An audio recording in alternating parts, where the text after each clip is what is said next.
Je voudrais vous dire que j'aborde la nouvelle responsabilité qui m'est confiée avec beaucoup d'humilité personnelle. Comme je l'ai dit ce matin lors de la passation de fonctions avec Michel Alliot-Marie, à laquelle je veux dire moi aussi mon estime et mon amitié, je n'ai pas de baguette magique. Et mon rôle sera tout simplement de mettre en œuvre les orientations de politique étrangère définies par le Président de la République et le Premier ministre.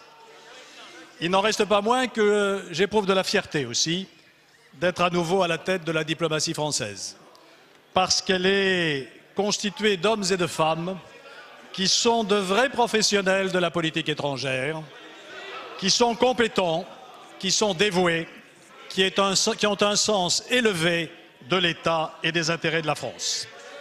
Ma volonté sera de continuer à faire entendre la voix de la France, parce que cette voix est forte, d'ores et déjà.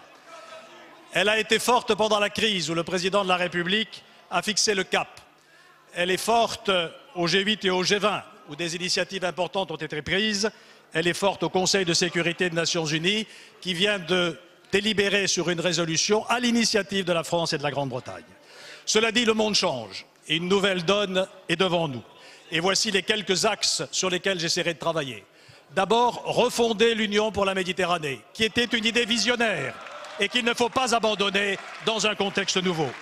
Ensuite, faire avancer l'intégration européenne, non seulement dans le domaine économique et financier, mais aussi politique.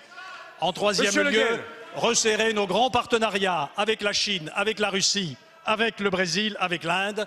Enfin, promouvoir le multilatéralisme, sans oublier d'anticiper ce qui sera au XXIe siècle, j'en suis sûr, l'essor de l'Afrique. Vous comprendrez qu'en 2 minutes, je ne peux plus davantage développer. Je suis à la disposition de votre commission pour en parler plus longuement. La parole est à